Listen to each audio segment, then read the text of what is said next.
were been all here. They've all been here today. But I said I told them There's no reason. didn't look like figure you guys wanted here tonight. These are really little. I have roof questions when we get done. Okay. Dale's raising his hand. We're almost ready. You're probably about, I don't know, we don't have a countdown timer, but. What's we're wrong with close. you? I don't know, Nick's got some girl crossing behind him, so. She keeps walking back and forth looking. Yeah. She starts doing those. All right, we're live. Okay. This is a special call meeting of the Breckinridge County Board of Education. Thank you all for being here. We'll go ahead and call this to order. We do have a few guests here, and we're going to hear from them later. Roll call. Dr. Nick Carter and Vanessa Lucas are joining us remotely. The other four board members are here. We'll move on to routine consent actions. Item A is approve the treasurer's report and approve the payment of bills. Move to approve. Joy makes the motion. Mark seconds. Any other discussion there? All those in favor? Pay those. Raise your hand, Vanessa. Item 3 is discussion and action items. Under A is the instruction and curriculum.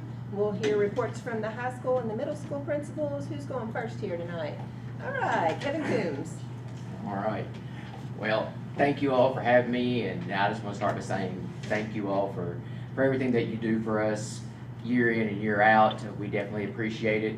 And I'd also be remiss not to say thank you for the most beautiful number in the world, 14.7. Cannot wait to see what that does at the middle school. And so we have a lot of big ideas, and we'll definitely be planning in the planning stages here fairly shortly. So thank you all for that.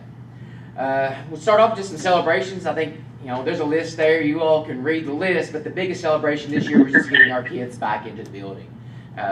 And that was fantastic. We had to start the school year off completely remote, and that was, we made do. It was not the best situation, but once we got them back in the building, it was great. Even if it was on an A-B schedule at first, and then finally in March, getting them there 4 days a week was fantastic, and that was just the biggest celebration for this year, period.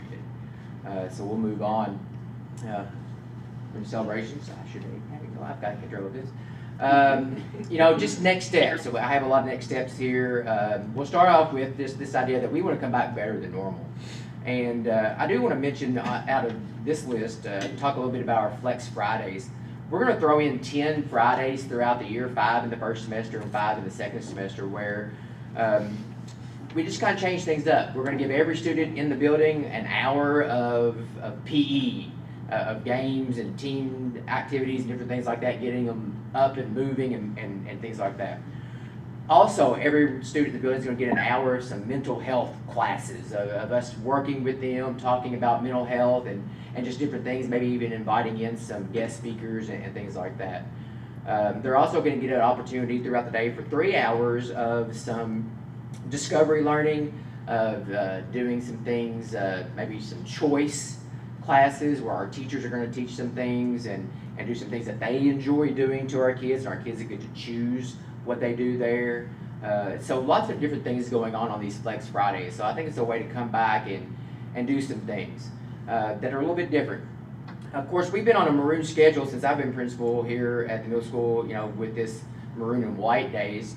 It's always just gone every other day. This year, we're going to try something a little different with that. We're going to kind of set the days where every Monday and Wednesday is maroon, every Tuesday and Thursday is white, and then we'll kind of alternate those Fridays. Of course, we'll have some Flex Fridays in there. So it'll be just the Fridays that kind of get a little messed up from time to time.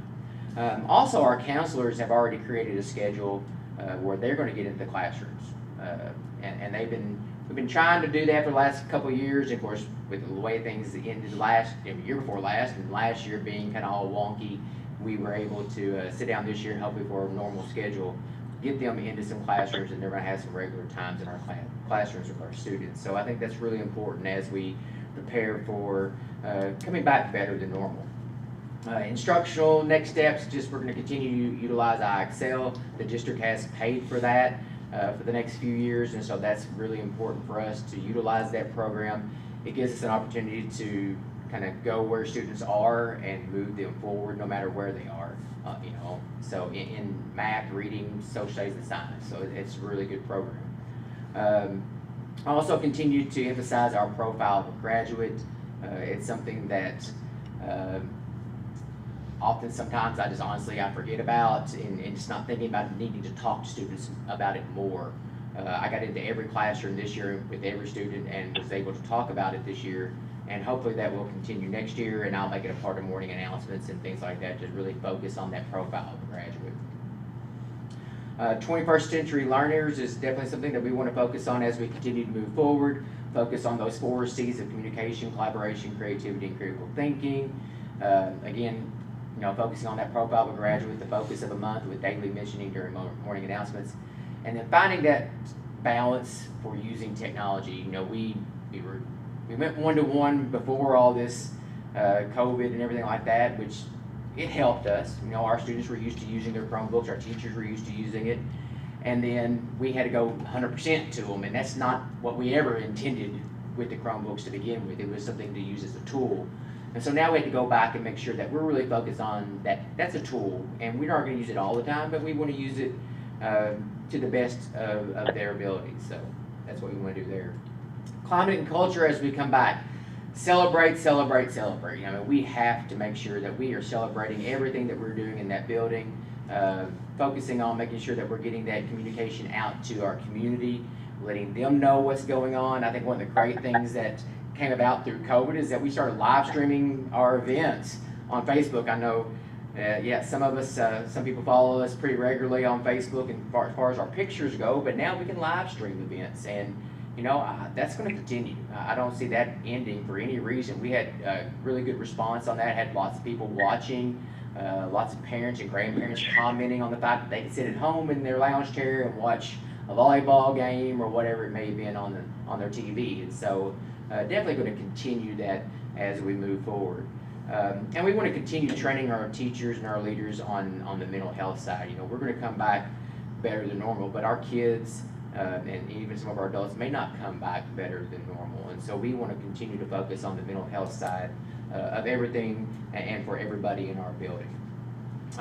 And to do that, professional development as we come back to school, we're going to be focusing on team building activities, lots of other things there, the trauma-informed teaching and learning, and definitely some social and emotional learning. So that's all I have. I just thank you all again for everything, and like I said, 14.7.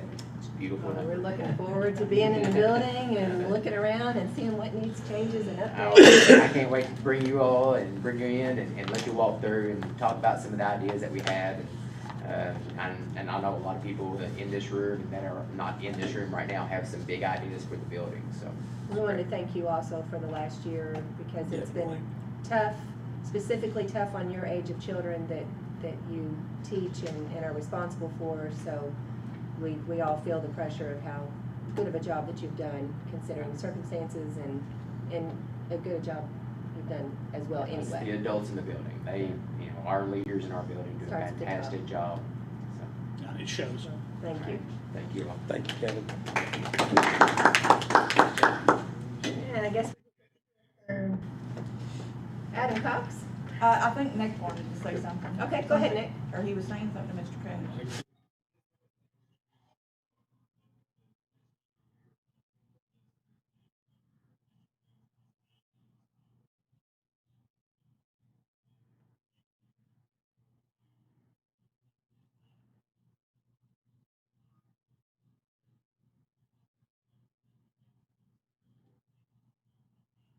Thank you, sir. All right, Adam, you want to go ahead and move on with the high school? Yes, ma'am, I can. Good job, Mr. Coombs, and enjoyed working with him a lot this year too, and watching some great things they had going at the high school. I kind of want to start off very similar to how Mr. Coombs did, just thank you all. I know last year, June 30th was one that we did last year, and we just got through finishing up with that little 2-month span there, and kind of what we were going to see. We just finished up all of our planning for the 2021 school year, and I think we ended up wadding that up, about July 15th, and redoing a whole other plan. So you all were amazing this year. Dr. Carter, the central office staff, the board, to help us navigate through those murky waters. You all did a fantastic job. You showed patience, trust, And that really helped out a lot through that. So thank you all. So I got a little nervous putting this thing together because I thought, oh my gosh, I don't know if we had any accomplishments this year. It just kind of all was a blur. And Do you I need thought, me to name them? so I was amazed. I filled up almost 3 sheets of champion moments we had, which really was amazing because the year before we had 3.5. So we really hung right in there with a year with non-COVID. But so I started off just kind of looking back at our culture and how we wanted to really change the word champion. We say it every day for many, many years. And I kind of looked back at 18-19, we were going to try to rejuvenate the word champions. We really made a focus on that. Then the 19-20 school year, we were going to put champion into action. And I feel like we were doing that, and then it all kind of came back to where this last school year, we were making champion to be an expectation, how we acted. I know COVID really made us all step out and do some champion moments. The whole community stepped up and did some champion moments. But just some champion preparations. We spent June and July preparing. Then we spent August revising. We placed signage everywhere, and when I say everywhere, we had signs everywhere in our school building. And I compared to other schools when we went to do travel ball games and stuff, and I was really proud of what we did because I felt like we were above and beyond what other schools did, preparing for us to get back to school and for athletic events and things like that. But our custodial staff, they were amazing. They took every desk out of the school building and put them in storage bins, and we had to have them bring 180 of them back in and put them in the commons, and they had to bring 20 and put in each classroom. So they never complained one time, and they were amazing. Our teachers were amazing. They quickly learned and developed Google Classrooms. Everybody did that. So even our old veteran teachers that were very old school did a wonderful job of stepping up and doing stuff. I was really amazed at our athletics, how we took that in to where we were one of the first schools that really started letting fans and student bodies come to our games. And I feel like that was because we were very cautious and we were prepared. So we had things set up on how, not everybody about it. I know there's a couple nights we'd always laugh and kind of giggle that we maybe share a couple text messages about the amount of noses and mouths we saw. But for the most part, our school and our student body and our fans did a wonderful job of abiding by the rules. We developed over 300 Google Classrooms, and if you told me that in August, I would have believed this slide right here. But our staff developed over 300 Google Classrooms for the use. So every student or every teacher had developed 7 Google Classrooms. We got 50 teachers, so that's well over 300 Google Classrooms were developed. Virtual instruction, we all know it wasn't the same, but I thought our staff did a tremendous job with it. We did home visits. Communications with our home was at an all-time high. I think that'll be something we take over the next school year. The central office to school building teamwork was better than ever. Dr. Carter, Ms. Knuckle, Mr. Moore were in our building a lot, and it wasn't our building to critique or to observe. It was to roll your sleeves up and help. I've got many pictures of them cleaning desks and in there to help us. It was all a team effort. Very, very happy for that. So I kind of went on here. I was going through my notified meetings last night, so I just really quickly put August 25th, our first day of school. We went all remote, and that first day we got to actually have kids in our buildings. That September 28th day, we got to do the AB in person, and then we were back to all remote on November 23rd, and then January 11th we came back to that AB, and then finally again right there in March we were able to go all in person Monday through Thursday and have all of our kids, which we all joked about it. I guess we had about 200 kids, 250 on the AB. So when we had 430 in the building at one time, it felt like we had 3,000 kids in our hallways. It was unreal how that felt. But that was a year of it right there. So just some actions. Our Flying Tiger golf team won the regional tournament this year, the first in school history. And golf team holds a special part to me because that's what helped pay for my college. I played high school golf here, and so I was really proud of that group. Never had won one. And really weren't that close. We were never that close, so it's kind of neat to watch them do that. They were a great team. Mitch Jackson and Edie do a wonderful job with that. And it's also, I kind of brag on this because that's our 5th regional championship in school history, 3 in the last 3 years. So my dad had 2, and I had 3 in 3 years. So I don't bring it up to him often at all, or but that's very difficult to do it at Dr. Carter. Is he still on there? And Mr. Butler, so yeah, I forgot we've got 2 more principals in here. It's kind of, those regional championships are pretty hard for us to come by, so I was really well, it shows how difficult it is to do, because you had some good teams go through there. And then, you're good. BC just band, I want to highlight that real quick. We performed an extravaganza, and Ricky and I worked on this for about 2 months when this happened, because he didn't want to give up, and he wanted to do something when most band programs around just shut it off. And we worked on some things, and he did a wonderful job. That the extravaganza that night probably had 400 or 500 people at it, and they were all spread out really nice, and the bands got to perform their performance they've been working on for a while, so I was really proud of them that they got to do that. Our Lady Tiger volleyball team won the 11th district tournament. That was 8 years out of 10 that they've won that.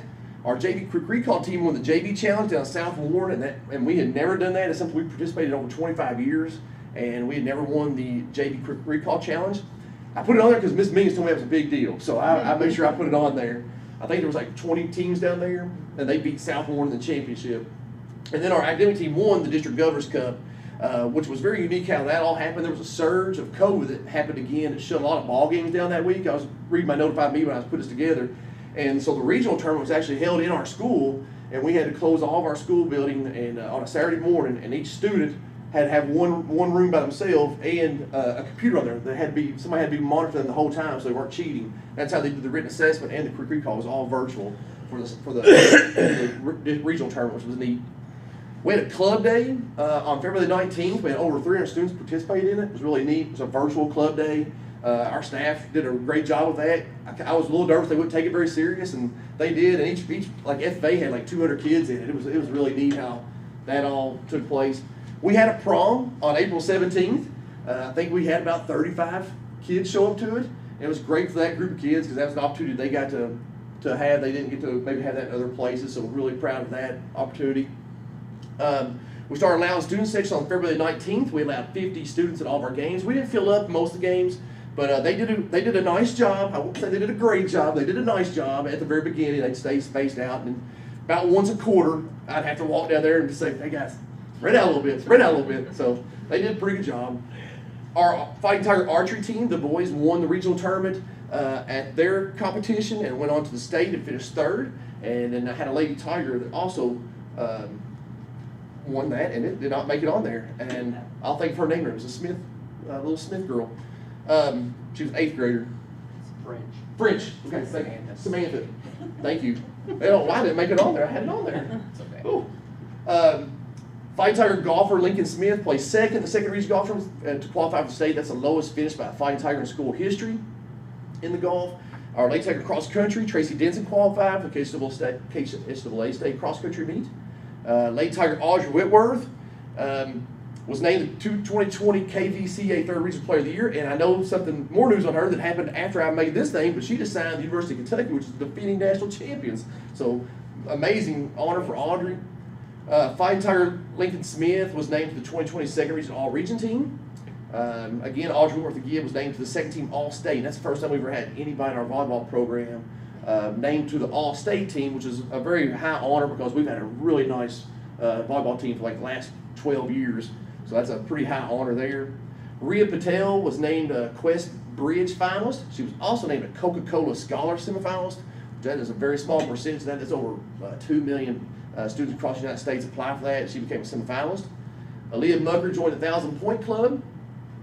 Band students Gretchen Lentz and Kyra Madden were named All-District. And our band members Amber Kane, Jazz Page, Michael Buckham were named to the 4th District Symphonic Band, which is a high honor. Ava St. Clair and Elaine Tall were named the Governor's School for Arts. And Justin Minarski was named a U.S. Presidential Scholar Candidate, which is a high honor as well. BCH's active team, Jackson Powers and Taylor Smith, qualified for the State Governor's Cup. Lady Tiger basketball, Chad Mormon and Aaliyah Mucker were both named KABC 3rd Region Coach of the Year and Player of the Year, respectfully. And then Lady Tiger Lily Critchlow, Leah Mucker, Isabel Brown, Cindy Tucker were all named Left District Tournament Team. BCHS Tiger teacher and DECA sponsor Leah LaBelle was named 3rd Region DECA Sponsor of the Year. Ethan Lucas signed to play golf with Kentucky Wesleyan.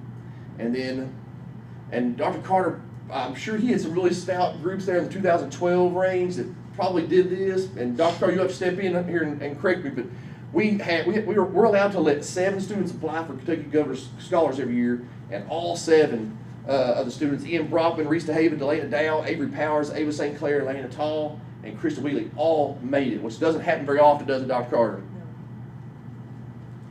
You might be in and out on there a little bit.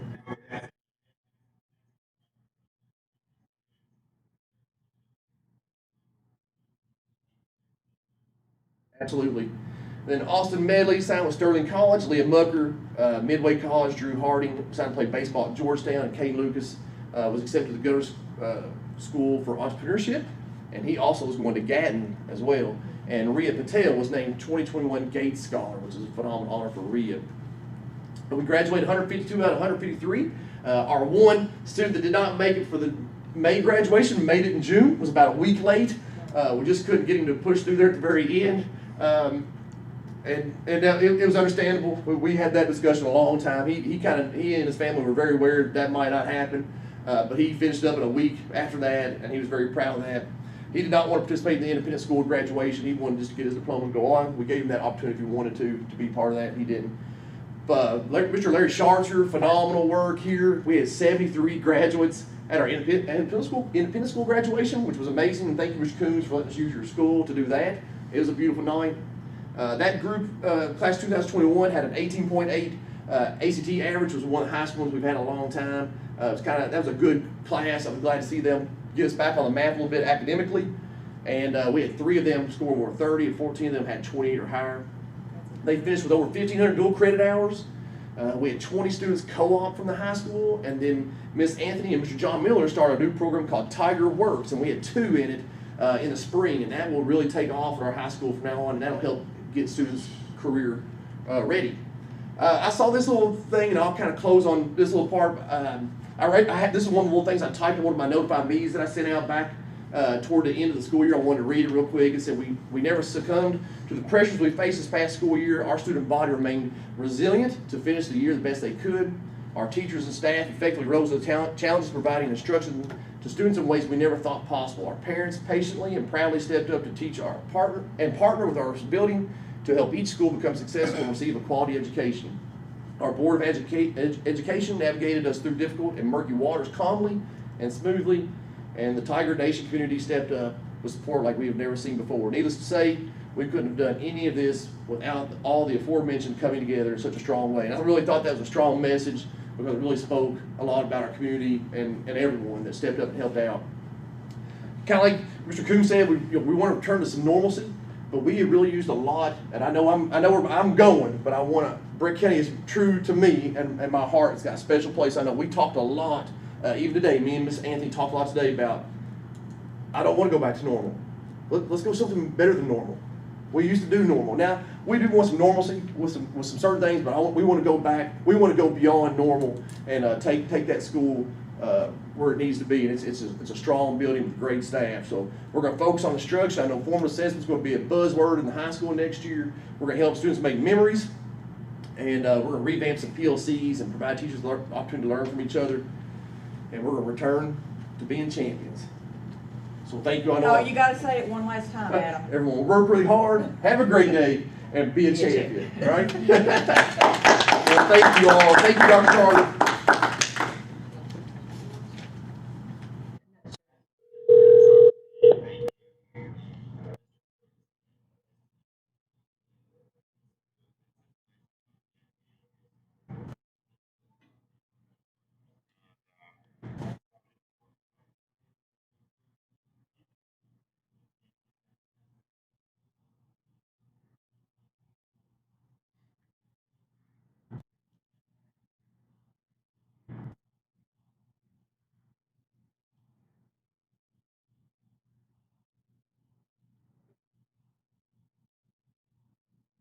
Thank you, sir. Thanks for being a great friend and a great colleague, and thank you, all of you all as well. So, Thank you very much. Take care.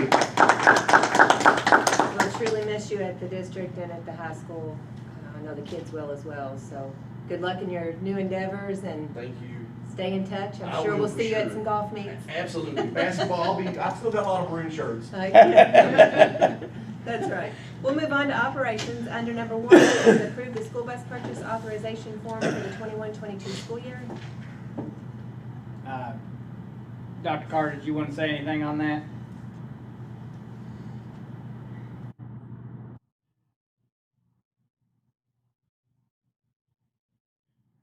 No, it's just a requirement. We're hoping to use some ESSER money for that purchase.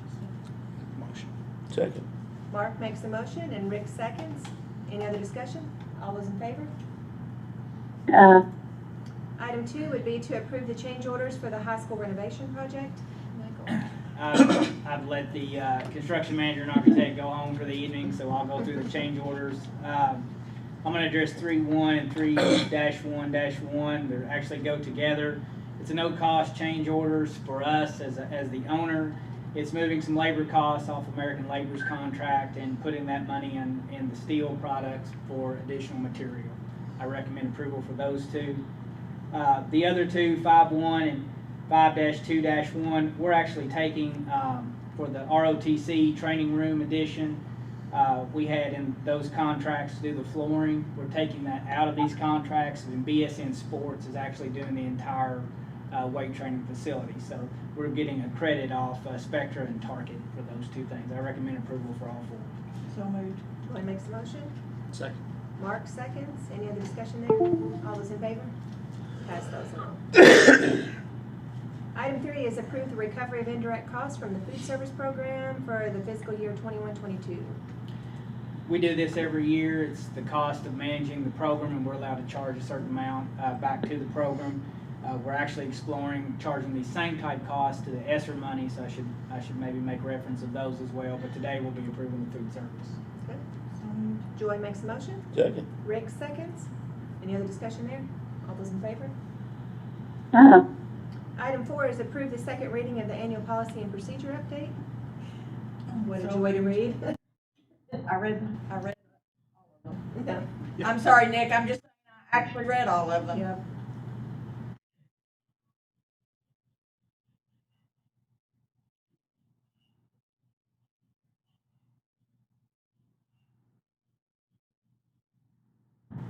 Motion. Mark makes a motion. Second. Rick seconds. Any other discussion? All those in favor? Item 5 is approve an out-of-area attendance request. So moved.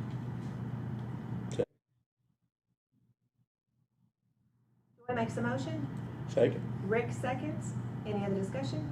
All those in favor?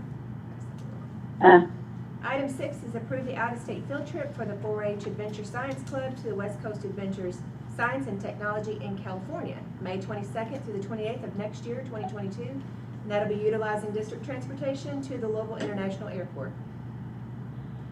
Move to.